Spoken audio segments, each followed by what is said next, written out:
time is running out, but you still have a few more days. You're listening to the Master Your Lens podcast, episode 163. Hey, John Lee Dumas here, the founder and host of EO Fire, and welcome to the Master Your Lens podcast, the photography podcast dedicated to sharing inspiring stories, technical tips, and powerful secrets to help you become a better photographer. And now, your host, Matthew Jordan Smith. Hello, Photography Nation. Welcome back to today's podcast. I want to thank you all for coming to the show. Whether this is your first time or you've heard this show a few times, thank you for being here. I also want to thank you for all the comments from last week's podcast. Last week we talked about virtual photography, and it seems like a lot of photographers are really excited about that and the possibilities that it could open. There has been a lot of discussion on that matter. If you haven't heard the episode, definitely go back and listen to episode 162, all about virtual photography. I'm still getting comments, and I understand because the quality is not there yet. But in the beginning of anything, the quality is never there. I won't rehash that conversation again. Go back and listen to episode 162. What always wins out is convenience. Speaking of convenience, a lot of us have been doing Zoom calls, Zoom meetings, and other types of virtual meetings quite a bit. The other day in my private course, I asked everyone, has anyone been doing Zoom meetings? And everyone raised their hand. Now maybe you're wondering, how could I see them raising their hands? We were all on Zoom. 50, 60 people in the room, no problem. You can see everybody. And that's really cool.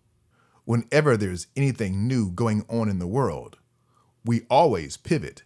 It may not be easy, I get that, but we always make a way. You have to be able to adapt to change, or change rolls right over you. Now, speaking of Zoom, last week I also did an interview for Nikon's Creators Hour segment. Did you catch it? For those who don't know, I am a Nikon ambassador, and Nikon selected a few of us to go and select our 5 favorite images in our career and talk about them.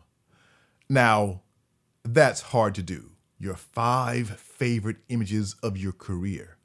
I was stressed about this. How in the world can I pick out my 5 favorite images? And part of the reason for that is the newest image you've done. Sometimes that's your favorite. I mean, because you just shot it, and we all tend to love what we've just done the most. But after looking over my career and looking at the images, I narrowed it down to about 20. And then I thought about the stories behind those images, and I narrowed it down more and more. And I got down to around 7 images that I thought would be really cool stories. And that's what I shared on the Creators Hour. If you missed it, just go to NikonUSA.com, click on that Creators Hour segment, and you'll see all the interviews, all the past ones, and all the upcoming ones. That's NikonUSA.com. And yes, I live in Japan, headquarters of Nikon, so I call it Nikon. But I know, I hear it all the time, everyone in America calls it Nikon. Whatever you call it, Nikon, Nikon. Go and check out the NikonUSA.com website and check out the Creators Hour. The stories may inspire you and push you to create your favorite shots. In today's episode of the Master Your Lens podcast, we're going to talk about the Eddie Adams Workshop. The deadline is fast approaching, and yes, you are running out of time, but you still have a few days left. If you haven't thought about applying for the workshop, you definitely should. Now, this year, the Eddie Adams Workshop has had to adapt to what's going on in our world and do the responsible thing. So this year, instead of having everybody together in one space, they're doing it virtually. Now, who can apply for the Eddie Adams Workshop? The workshop does accept 50 college students, but it also accepts 50 professionals with 5 years or less of experience as a photographer. And they also accept U.S. military photographers as well. Now, you are required to submit a completed application. There's a small fee. You need a personal statement, and you need a portfolio of no more than 20 images. Now, I've seen this happen a few times where people will ask for a limited amount of images. Let's say 20 in this case. And somebody says, I can't get it down to 20. I'll send 25, and then they can just pick out their favorite 20. You don't want to do that. You must follow the instructions to the T. 20 images max. That's it. Not 25, not 22, 20 or less. Now let's talk about the or less part.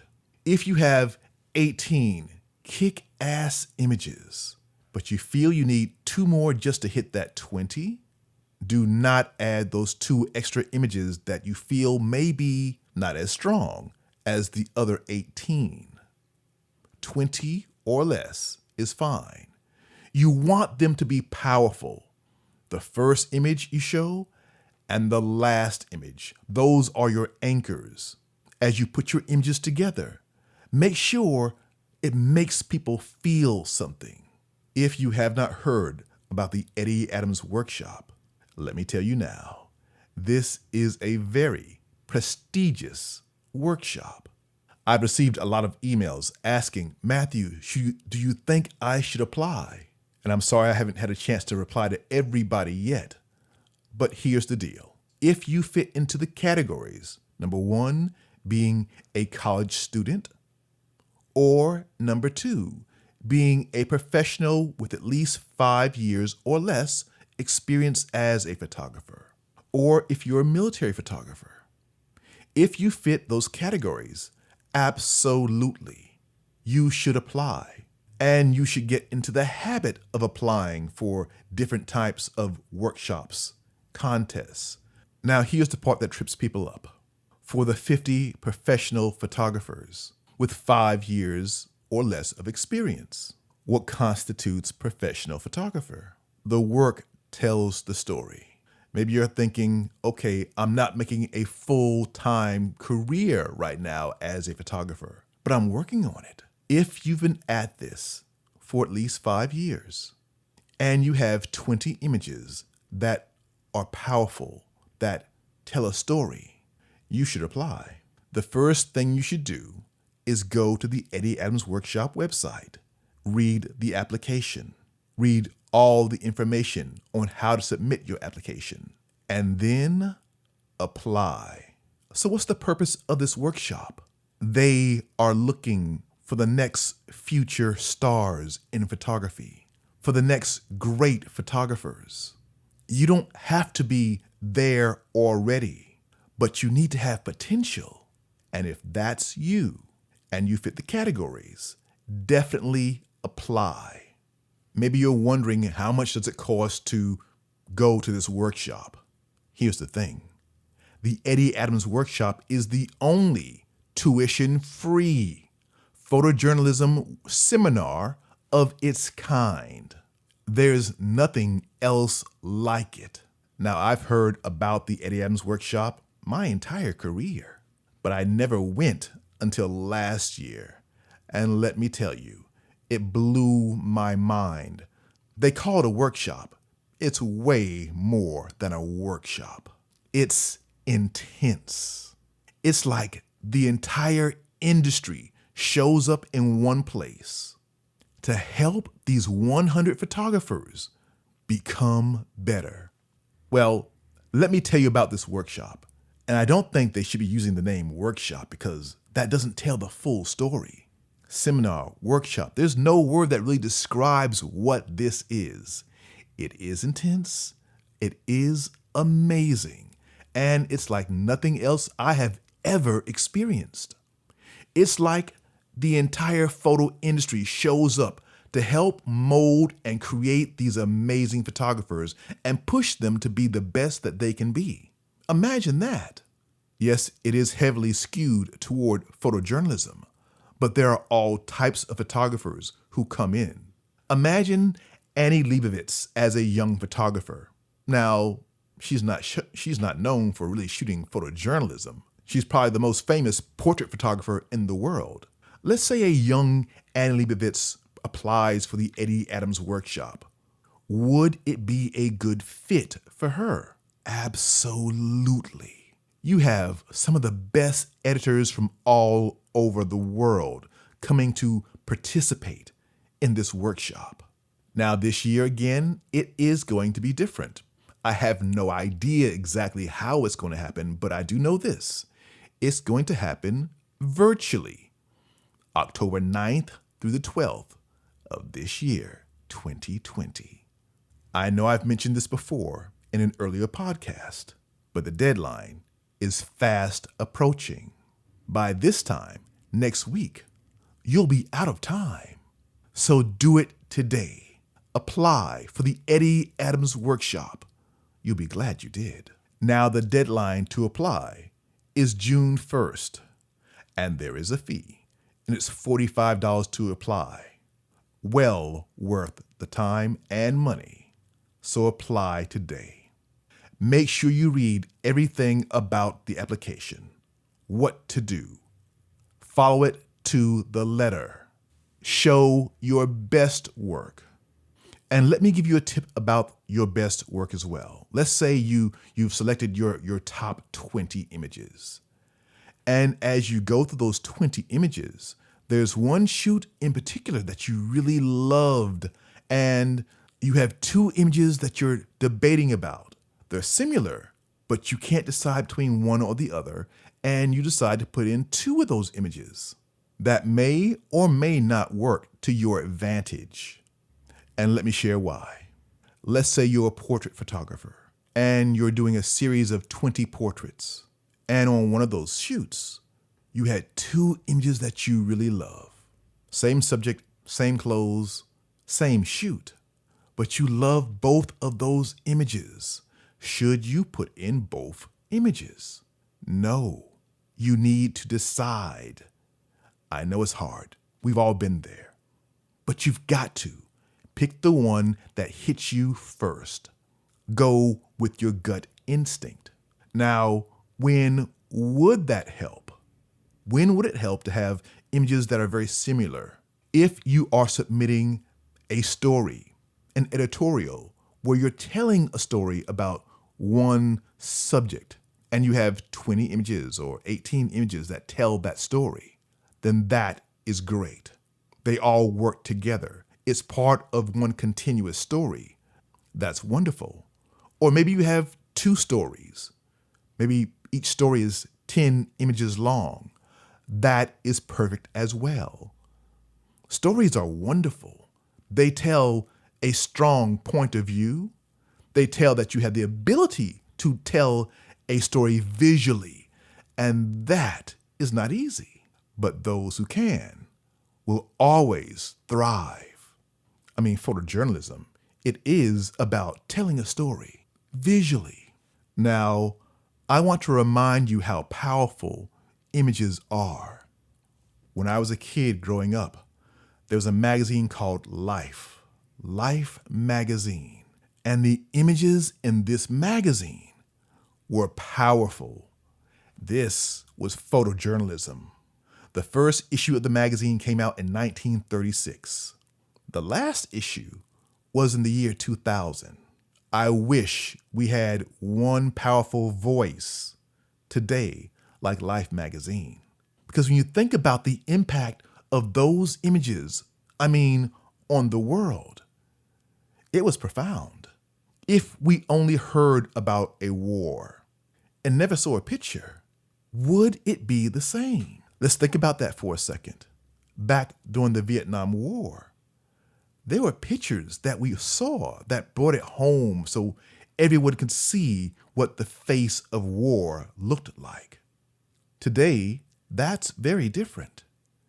And today, sometimes people forget what's going on around the world, because pictures tell a story. This past Sunday, on the cover of the New York Times, the cover was very powerful, and visuals are very powerful. As of today, June 27th, 2020, there are over 5.5 million people who have contacted the coronavirus, and almost 350,000 people have died because of the virus. Now that's an alarming number. But the number one place in the world with the most cases and the most deaths are in America. As of right now, it's 98,000 people who have lost their lives. 98,000 people. Now we hear those numbers and we think, oh my God, 100,000 people. It shakes you up. But what the New York Times did is they put a name to all of those people, and they put them on the cover of the New York Times. And that changes things. When you see that number, it blows your mind. But when you think about the number and you see the names of all the people, it hits you a little differently. Now imagine if Life magazine was around today. What Life would do was have a picture of each of those people and fill the magazine with just the pictures of those 98,000 people who've passed away. Now that's powerful. And that's what we're missing today. Pictures tell the story more than anything else, more than video, more than just words. Pictures tell the story. There's nothing as powerful, well, to me anyway, there's nothing as powerful as a still image. And we need that today more than ever. What we are going through today may never happen again. And we're not through it. We're in the midst of it right now. We need to see those pictures. Because when you see the pictures, you may react differently than by just seeing the numbers. I'm Matthew Jordan Smith, and that's my take on this. Pictures are powerful. And the reason why the Eddie Adams Workshop exists today is all about helping photographers tell better stories. It's an important workshop, so please apply today. It could change your life forever. And not only your life, but the pictures that you make, they could make change happen around the world, because that's what amazing pictures do. If that's you, the moment we are finished today, go to the EddieAdamsWorkshop.com and apply. I wish you all the best. Dream big. You hear me say that all the time. Always dream big. What does that mean? It means pushing yourself past your comfort zone. If you're a little nervous about applying for this workshop, that's a good thing. Go and apply. All right, Photography Nation, that's going to do it for this week's episode of the Master Your Lens podcast. I want to invite you to join me on my free Facebook group, Photography Lighting Ninjas. In June, I'm going to be adding something very special to everybody in the group. So make sure you join us there, Photography Lighting Ninjas on Facebook. It is my free Facebook group. All right, everyone, get out there and shoot. Be safe, and don't take this thing that we're all going through for granted. Until next week, have a great week, and I'll see you back here again on the Master Your Lens podcast. Always dream big. Bye for now.